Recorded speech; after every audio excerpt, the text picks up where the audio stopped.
Bonsoir à tous, c'est Prism, toujours accompagné de Warou. Salut Warou. Bon, Et donc aujourd'hui, on se retrouve un petit peu moins d'un mois plus tard après la dernière vidéo consacrée à Next Dream. Et donc aujourd'hui, on va continuer, enfin oui, on va vraiment continuer le match entre Dortmund et Brême. Et il y a des choses à dire, des bonnes choses, mais aussi quelques petits défauts.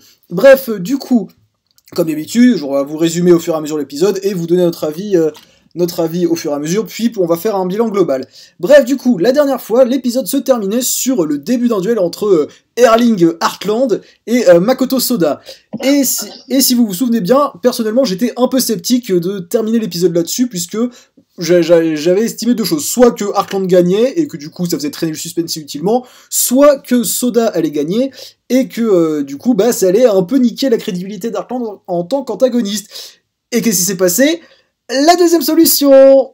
En effet, du coup, Makoto Soda réussit à tacler Erling Haaland, hein, qu'on nous tease comme le monstre absolu, l'attaquant sans défaut, mais il s'est fait avoir par Makoto Soda. Waouh, c'est super comme antagoniste. ouais, Schneider ne ferait pas mieux. Ah non mais c'est terrible. Et du coup, bah voilà, Soda récupère le ballon et part immédiatement en contre-attaque. Hein, donc on rappelle, hein, à Brême, il y a donc il y a Soda qui a rejoint Mario Goethe, et on a enfin la confirmation que Chester et Margus sont toujours dans le club. Et donc, enfin ça arrive aussi avec le portail d'aujourd'hui, mais on le sait vraiment bel et bien désormais. Et donc Soda part immédiatement à l'attaque avec Margus. Et du coup, Soda remonte tout le terrain, il est stoppé par personne, ce qui est vachement étonnant quand on rappelle que les Schmidt jouent à Dortmund. Et donc Soda parvient à déborder, et il nous dit «Ah ah, je vais faire mon tir lame de rasoir». Sauf qu'en fait, c'était une feinte, et Soda fait un centre rasoir qui est parfaitement repris par Margus, et ça fait 1-0 pour Brême. Ouais, j'aimerais bien savoir ce que foutait la défense de Dortmund. Surtout aussi. Non, mais tu sais, il y a Soda, il a le champ libre, et il y a que lui pour défendre sur Heartland. Et Oui, que lui, il y a personne d'autre en défense. ouais, c'est ça, on connaît. Personne. Alors C'est qu'il est latéral, Soda. Hein. C'est pas comme s'il était central. Hein. Oui, c'est ça, il défend tout seul, et surtout ce qui me fait marrer, c'est, on verra ça plus tard, mais que genre, apparemment, Brême serait réputé pour sa défense, mais genre, non, il y a personne, il y a que Soda. Bref, du coup, Soda déborde, il centre pour Margus, c'est une tête, enfin, c'est une passe parfaite, et du coup, Brême ouvre le score. Et du coup, bah, j'aimerais bien savoir ce que Soda, il a suivi comme entraînement, puisque là, il s'est vraiment mangé un upgrade de fou malade. Je veux dire, enfin, je sais pas, c'est quand la dernière fois que Soda il a fait un bon truc dans le manga? Sérieusement? Ouais. Et même pas c'est quand la dernière fois qu'il a fait un centre, non, c'est quand la dernière fois que son centre a amené à un but. Ouais, c'est genre, je suis incapable de m'en rappeler. Et genre vraiment, j'ai un peu l'impression que cet upgrade soudain de Soda, il est un peu sorti de nulle part. Ils se sont dit, ah, attends, faudrait quand même un peu booster la défense de Brême. Ah, vas-y, on va dire que Soda il est fort maintenant. Vraiment, je comprends pas. Et du coup, alors vas-y, je te laisse la parole. Non, non, moi non plus. Non, non, et du coup, Brême ouvre le score. Et bah, on aura vu que Margus et Soda dans l'action. Hein, genre, je veux dire, même pas de mention d'autres joueurs éventuellement. Apparemment, ils ont détruit la défense de Dortmund à eux tout seuls. Et genre, même dans la séquence qui suit, Nita il se dit attends, mais c'est quoi cette merde? Genre, où il se dit attends, à quel moment Soda il a réussi à arrêter Heartland? Genre, genre Je- je- même Nita il y croit pas. Non, mais on rappelle la défense de Dortmund, Tiger Brown, Eric Schmidt, Kevin Schmidt. Oui, voilà, c'est ça, c'est genre, je sais pas, genre, tu vas me dire que Soda, enfin, même si on considérait que les Schmidt sont en défense centrale, tu vas me dire que Soda, il a réussi à remonter tout le terrain et Sans... à, Oh non. à éliminer Tiger Brand enfin, à échapper à Tiger Brand et à centrer. Je- Vas-y, on va zapper, on va donc passer à la suite. Et donc, on a Nita sur le banc qui est très triste parce qu'il se dit ouais, c'est pas juste, je suis sur le banc, il faut que je rentre, ouin ouin. Et ça me déçoit beaucoup de la part de Nita. J'ai un peu l'impression qu'ils ont pas compris le personnage, d'autant plus qu'ils font immédiatement une référence que là j'ai trouvé très sympa, je sais pas ce que t'en as pensé, mais ils font immédiatement référence au manga. Genre littéralement, en reprenant mot pour mot, la séquence où Nita rage un peu d'être sur le banc durant Japon-Allemagne, et t'as Ishizaki et le trio de la Shutetsu qui lui disent « Mais non, quand t'es sur le banc, tu dois être actif, tu dois pas juste bouder parce que t'es pas rentré. Et j'ai trouvé ça super sympa. Ouais, bah, au moins, alors, c'est un peu con de nous remettre cette scène un peu au pif. Oui. Hein, surtout que Nita, techniquement, il a évolué à ce moment-là, il a compris. Tu sais, il le perd pas en 5 minutes. Oui, voilà, cette mentalité. Voilà, c'est ça. Et du coup, j'ai trouvé ça très cool, mais ça pose un souci. C'est. Et attention, instant vieux râleur, mais si vous êtes capable de suivre le manga pour ça, pourquoi vous n'êtes pas foutu de le faire pour autre chose? Genre, pourquoi Brian il est toujours à l'Ajax? Pourquoi vous avez pas gardé le même nom que Ramos? C'est genre. Pourquoi? Vous êtes capable de le faire. Vous avez ouvert le manga, hein. C'est pas le truc que tu vérifies sur le wiki, ça. Et genre, pourquoi ils sont pas capables de faire le boulot jusqu'au bout? Ça se trouve, juste, ils voulaient savoir comment était Nita dans les derniers matchs, et bah, ils ont juste ouvert ce match. Bah, voilà, ils ont juste... Bah, je pense que doit y avoir de ça, hein, parce que sinon je comprends pas. Bref, du coup, il y a déjà des petites incohérences et des choix douteux. Ensuite, du coup, l'action reprend, et immédiatement sur le duel suivant, Heartland dégage Soda. Là, et du coup, enfin, Heartland bat Soda, et ce qui est très cool, c'est que Heartland semble être un minimum développé, puisqu'on a une réplique où il nous explique que, enfin, et je vous dis ce que vous voyez à l'écran, le point faible de sa défense est la verticalité de tes mouvements. Il est plus lent que sur les côtés. Et ça, non seulement, ça fait d'Heartland un personnage intéressant, mais c'est pertinent, vu qu'on sait que Soda, enfin son tacle lame de rasoir, là, son tacle je découpe et je kill les adversaires, c'est un tacle qui part depuis le côté. Donc ça, c'est super bien trouvé. Genre, enfin, quand c'est positif, faut le dire, et ça, c'est super bien trouvé. On peut ne pas être aigri aussi, hein. On peut dire, oui. On peut reconnaître quand quelque chose est bien. Hein. Voilà, on peut. Et du coup, là, c'est très bien trouvé. Et du coup, sur le duel suivant, Heartland éclate Soda, et immédiatement, il décoche une frappe monstrueuse, et il égalise. Et d'ailleurs, je remarque sur le rendement, mais c'est un peu terrible, parce que Heartland, là, comme ils l'ont fait, il a un peu la même bouche que Michel Yamada, c'est très perturbant. Non, en vrai, même Heartland, physiquement, il va pas du tout. Ouais, non, c'est un peu... Bah, c'est un peu comme Neymar, en vrai, qui ressemble pas trop au vrai Neymar. Alors que pourtant, Takahashi, il est capable de faire des persos ressemblant au jeu réel, genre Del Pi, Zidane. Il ressemble au vrai Del Piero et Zidane. Là, c'est vrai que Neymar, Heartland, il a du mal. C'est bizarre. Moi, je trouvais juste Heartland dégueulasse, voilà. Mais dans le manga, oui, la plupart des persos normalement réels, ils sont ressemblants. Voilà, et donc du coup, on a fait une petite digression, mais Heartland égalise, et du coup, l'épisode 12 se termine comme ça. Puisque c'est vrai que je vais pas préciser, mais aussi, très bon point, c'est qu'on a 2 épisodes. On n'a pas un épisode super court comme la dernière fois, où là c'était du foutage de gueule. Là, on a 2 épisodes. Et donc, ce premier épisode se conclut là-dessus, sur l'égalisation de Dortmund. Donc, pour un premier épisode, c'est pas si mal, mais on fera un bilan global plus tard. Bref, l'épisode suivant...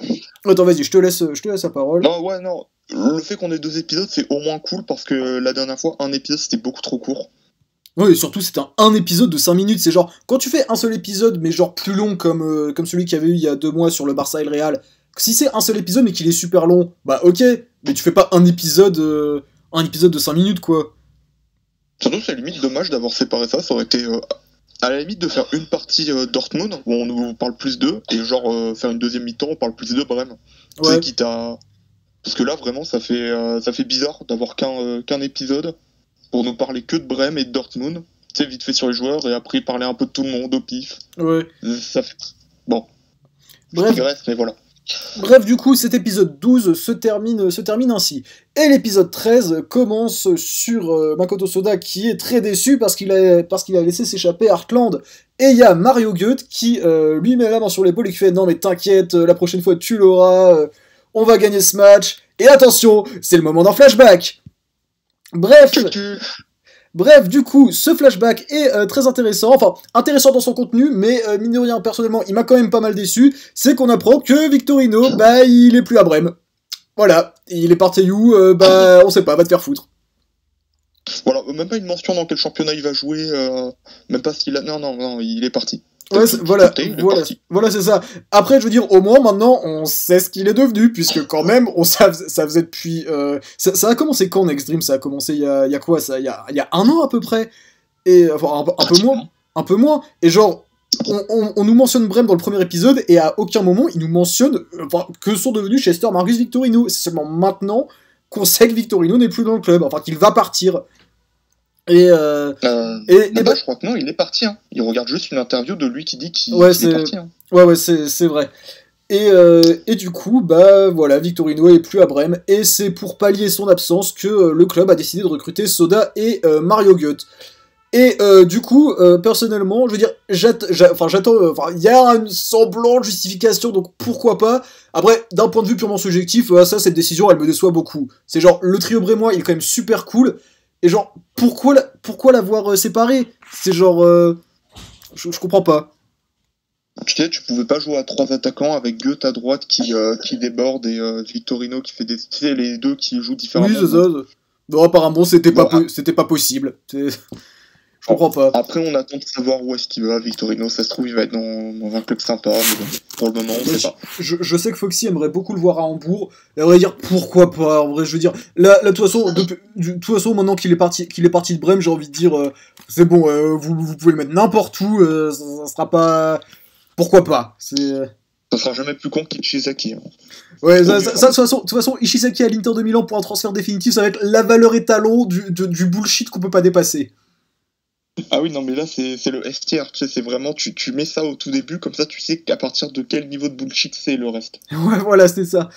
Et donc, du coup, en vrai, voilà, objectivement, il y a une justification, c'est pas, ils ont dit, ah bah, Victorino, il est plus dans le club, allez, maintenant, on s'en fout, on passe à la suite. Il y a une justification, subjectivement, ça me déçoit énormément, et je crois que je suis pas le seul. Parce que quand même, du coup, je veux dire, ça aurait été tellement cool un Brême avec et pourtant, même si je maintiens que je pense que Soda a pas le niveau pour Brême, mais genre sur le papier, ça aurait été vraiment une équipe trop cool, Brême, d'avoir Soda, le trio brémois plus Goethe, et là, ça aurait été une équipe qui a de la gueule et vraiment qui a du potentiel.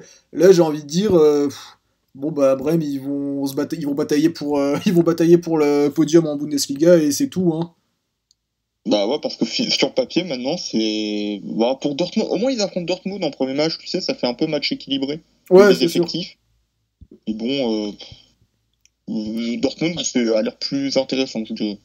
Je préfère Brême, hein, normalement, niveau effectif. Hein. Ouais. Non, mais c'est pour ça. Après, en vrai, ça je sais que c'est Garo qui avait soulevé l'hypothèse sur le serveur de la conf. Il avait suggéré que Victorino pourrait peut-être partir en Espagne, eu égard à sa vitesse. Et c'est pas con, hein, je veux dire, pourquoi pas, hein, genre un Victorino à Valence, un Victorino à l'Atlético, ça pourrait être cool. Ouais, mais après, je le vois pas, en fait. C'est ça, en fait, les personnages qu'on connaît leur club dans le manga, j'ai toujours du mal à aller voir autre part. Bah, c'est sûr, ouais, c'est comme si tu me disais, Shingo, il est plus à l'Inter, il va à la Juve. Et je veux dire, pourtant, je suis supporter de la Juve, mais ça me ferait chier de le voir quitter l'Inter alors qu'il y a fait toute sa carrière. Enfin, oui, évidemment, il est passé par Albez ensuite, mais vraiment, l'Inter, c'est son club, c'est genre... c'est genre, même si c'est pour n'importe quelle raison, tu le fais pas quitter l'Inter pour un autre club italien. Ah bah voilà, on a bien digressé là, comme d'habitude. Ouais, comme d'habitude, hein, c'est notre grande spécialité. Bref, du coup, tu as raison de nous recentrer un petit peu. Donc, Victorino part, c'est très dommage, enfin moi je trouve ça très dommage, mais en soi, voilà, encore une fois, il y a une justification, je la trouve... Bref, du coup, c'est quand même très dommage. Et du coup, ça fait beaucoup de fois que je répète le mot dommage. Bref, ensuite, Soda dit quand même « Ah, ça va être dur sans Victorino, est-ce qu'on va y arriver ?» Et là, il y a Goethe qui sort une réplique lunaire. Il nous dit « Personne ne peut me battre en technicité et en dribble. Je serai encore meilleur que Victorino dès notre premier match. Tu verras. » Juste non. Juste non. Non, clairement, t'es même pas le plus technique de ton équipe, donc non. Mais voilà, genre je veux dire, clairement, voici une liste non exhaustive des personnages meilleurs en technicité et en dribble que Goethe. Juan Diaz, Brian Cruyfford, Natureza, Carlos Santana, Tsubasa Ozora, Michael, même Misaki et Shingo, ils sont plus techniques que Goethe. On pourrait continuer, hein, c'est ça le pire. Et c'est ça le pire, et comme tu me le soulignais, Goethe quand même, pour se faire tacler sur une sortie de Morisaki, j'ai déjà vu plus technique. Sur une sortie, mais le pire c'est qu'il l'avait pas fait. Il l'avait pas fait. T'avais qu'une chose à faire. Putain, mais même pas être capable de tacler Morisaki. Enfin, de dribbler Morisaki. Non, ouais, c'est très con. Donc il y a ça, et surtout, voilà. Donc, c'est bien, tu sais, vu que Victorino est parti, t'as un peu la sensation que, bref, c'est un peu par dépit qu'ils ont pris Goethe, puisque ils perdent clairement l'un des 10 meilleurs attaquants du monde, et ils ont Goethe à la place. Et je veux dire, je suis pas méprisant envers le personnage de Mario Goethe, un personnage que je trouve très cool, d'autant plus qu'il est inspiré d'un joueur que j'aimais bien. Mais genre, clairement, je veux dire, en termes de qualité intrinsèque, je veux dire, si je dois choisir entre Victorino et Goethe, mais mon choix il va à Victorino tous les jours. C'est tous les jours. Il n'y a même pas d'hésitation possible. Ouais, c'est ça. Et du coup, voilà, c'est ça aussi qui est dommage dans ce flashback, c'est qu'on a un peu l'impression qu'il est pas fini. C'est qu'ils nous ont balancé l'info, mais que, oula, attention, on a fait un flashback trop long, il faudrait qu'on revienne sur du vrai foot maintenant. Et genre, ça aurait été sympa de nous dire, genre, pourquoi Victorino y part? Est-ce qu'il y a eu des problèmes dans l'équipe? Est-ce qu'il a reçu une offre d'un meilleur club? Puisque, d'ailleurs, je veux dire, quand t'es un top attaquant, tu joues dans un club qui va jouer la Ligue des Champions, alias la compétition la plus prestigieuse dans le monde du football, avec la Coupe du Monde, je veux dire, sauf si tu pars pour un club encore meilleur, tu pars pas de Brême. C'est... Surtout que Brême, dans le manga, on parle de la grande époque de Brême. Oui, voilà, c'est ça, puisque c'est vrai qu'on le rappelle, hein, je veux dire, même si Next Dream aime bien mélanger les époques, hein, ce qui explique notamment la présence de Manchester City dans la Ligue des Champions, je veux dire, encore une fois, ça se base quand même sur, la plupart du temps, sur les effectifs des années 2000. Et genre, je sais que beaucoup ont tendance à l'oublier, mais Brême, c'est clairement l'un des 5 plus grands clubs de l'histoire de la Bundesliga. Donc voilà, c'est genre, sauf si Victorino il part, je sais pas moi, dans un encore meilleur club allemand, sauf que là du coup, clairement, les seuls clubs et à peu près équivalents ou supérieurs à Brême en Allemagne, je vois que le Bayern, Dortmund et Hambourg. Donc voilà, c'est pour ça que... ça m'étonne. Hambourg, juste comme ça m'étonnerait parce qu'il n'y a que Calf. C'est ça qui était là, je vois pas pourquoi Victorino il irait là-bas. Et voilà, c'est ça, sauf si jamais il transfère Müller, par exemple, parce que en vrai, là, évidemment, le problème, c'est qu'on sait toujours pas si Müller, il va rester à Stuttgart, déjà, s'il va y avoir Stuttgart, puisqu'il y avait eu cette question qui se posait quand on a vu qu'il y avait les championnats, c'est genre, déjà, est-ce que Hambourg est qualifié en Ligue des Champions? Où on sait pas non plus le nombre de clubs. Donc voilà, c'est toujours bizarre. Mais le problème, c'est que tu peux pas quand tu veux faire un arc sur la Ligue des Champions, il y a certains personnages dont tu peux pas te priver. C'est genre, je pense aussi au fait qu'on sait toujours pas si Valence est en Ligue des Champions, mais genre, à aucun moment, ils vont se priver de Carlos Santana, qui est un personnage super populaire, un très bon personnage, hein, je veux dire, c'est le 3e meilleur attaquant du manga.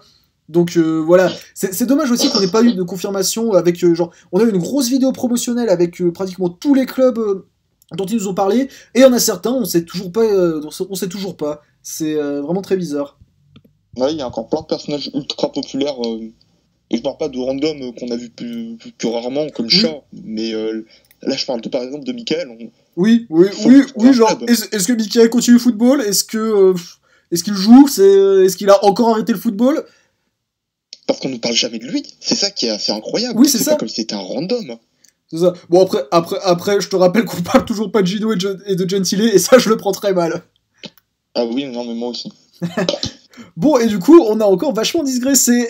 Et donc, du coup, ensuite, on apprend que, enfin, il y a Soda qui nous dit, oui, on s'est fait une promesse, on va gagner la Bundesliga.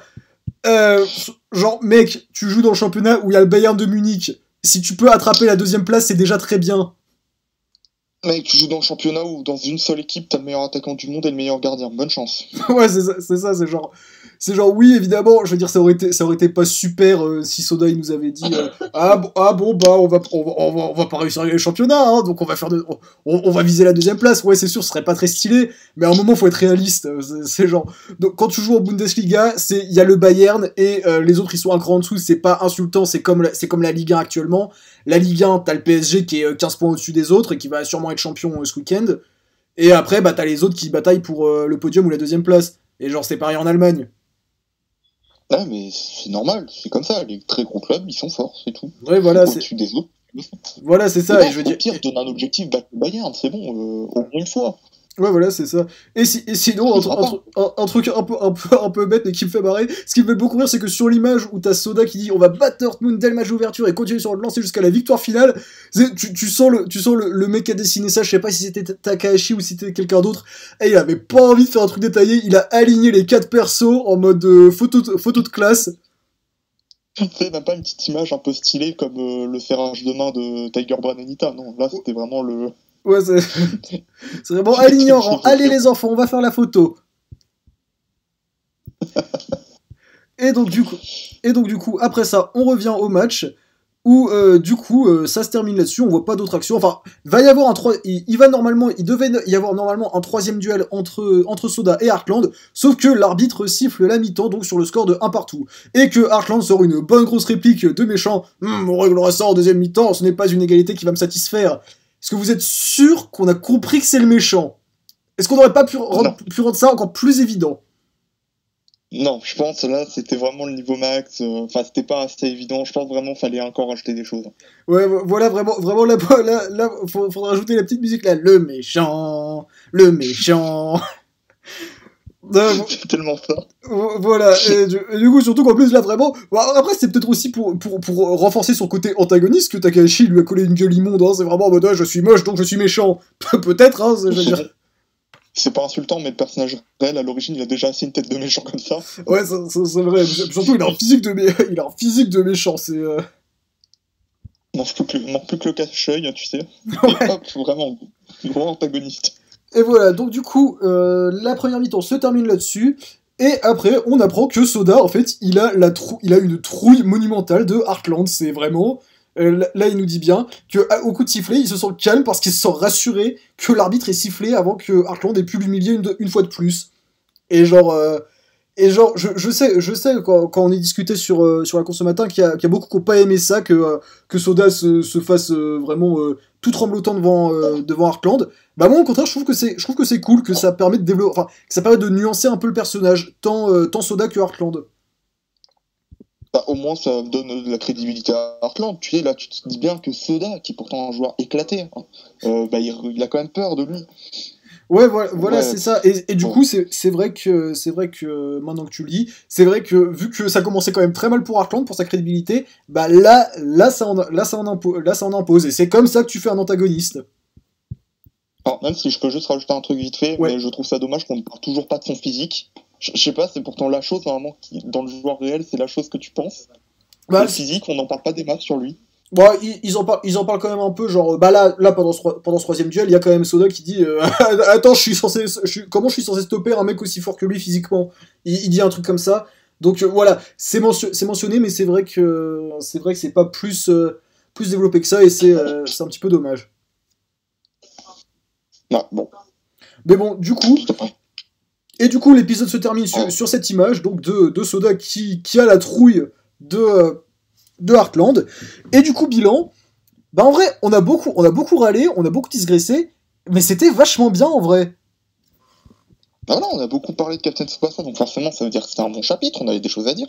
Ouais, voilà, c'est négatif, hein. Voilà, c'est ça. Et même sur les changements qu'on n'est pas trop fan, il y a du potentiel. Victorino qui part. Ouais, voilà. Mais oui, en même temps. Voilà, c'est ça, c'est genre. C'est genre. Voilà, il y a du potentiel et ça demande qu'à être exploité, à être bien exploité. Et genre clairement, là, on est sur une grosse dynamique positive. C'est genre tout ce qui a précédé le début de la Bundesliga là dans Next Dream, il y avait quand même beaucoup de défauts, enfin souvent beaucoup de défauts, de choix hasardeux. Mais là, depuis qu'on a commencé le vrai football, bah c'est plutôt bien en vrai.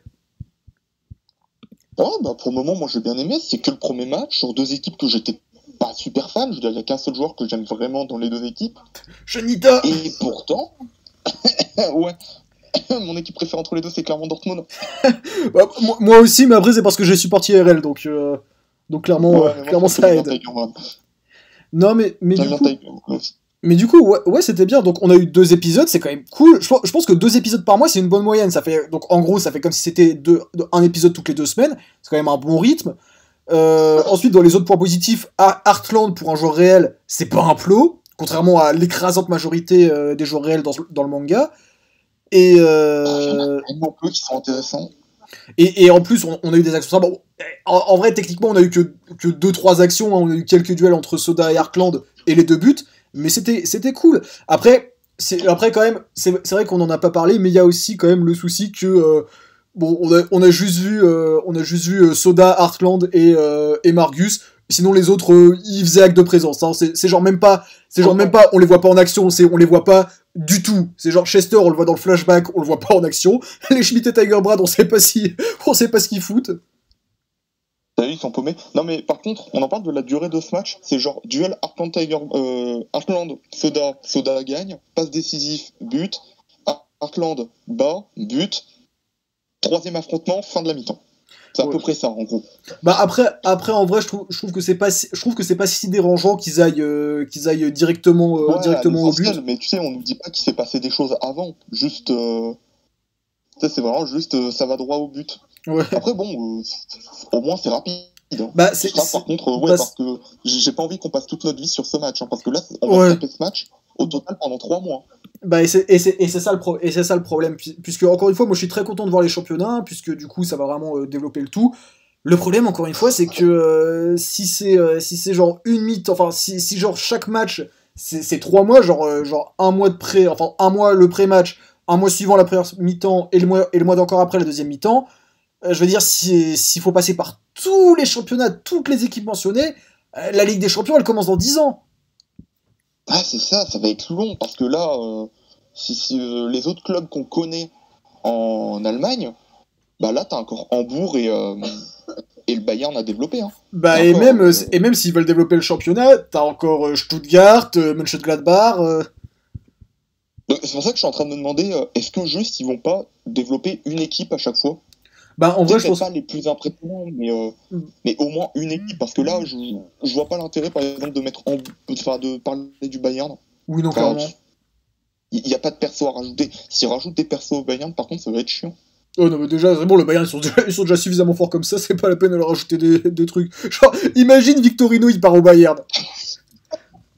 C'est l'attaque qui n'a plus aucun... L'équipe qui n'a plus aucun sens. C'est genre, voilà, t'as un axe monstrueux. C'est bonne chance pour passer. Ouais, non, mais c'est ça. Mais du coup, en vrai, je me demande quand même, du coup, s'ils font un match par championnat, ce qu'ils vont bien pouvoir faire, c'est genre, en Italie, bah, en vrai, on sait pas. Enfin, c'est quand même assez probable qu'ils vont se servir de la Juve, vu que parmi les autres clubs développés en Italie, c'est 2 clubs qui sont extrêmement rivaux avec la Juve, hein, que ça soit l'Inter ou Naples, et d'autant plus qu'il y a du potentiel. Genre, imagine un petit Juve-Naples. Comment ça serait bien. Ah oui, non, mais j'achète. Voilà, faut pas acheter, mais j'achète. Non, et voilà, après, pareil en Angleterre, on sait qu'il y a 4 clubs. En vrai, vu la popularité de l'affiche en ce moment, je les vois vraiment développer un Liverpool-Manchester City, vu que actuellement c'est considéré comme la plus grosse affiche du monde. Donc je les vois bien capitaliser là-dessus. Ouais, mais si tu veux faire un match avec Liverpool, faudra rajouter du monde. Hein, parce que clairement. Putain, il n'y a que Bobang là-bas.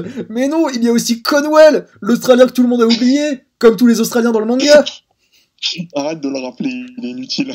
Mais oui, c'est terrible, c'est genre... Après, clairement, si dans 2 mois, dans 2 mois c'est Liverpool Manchester City, moi je suis très content. Bref, du coup, pareil, on a pas mal digressé. Du coup, bah, je pense que ça va être l'heure de conclure la vidéo, puisque quand même, là, on a vachement parlé, mais c'est qu'il y avait des choses à dire, et c'est positif, hein, c'est pas comme la vidéo sur l'Ajax, où vraiment c'était une connerie monumentale, et du coup, il y avait pas grand chose à dire, tellement c'était con. Bref, du coup, on a beaucoup parlé, on espère que ça vous a plu, si c'est le cas, n'hésitez pas à le dire en mettant un petit like, un commentaire, en vous abonnant et en activant la cloche. D'ici le mois prochain, je suppose, on vous fait des bisous et on vous dit à très bientôt. Ciao. Ciao.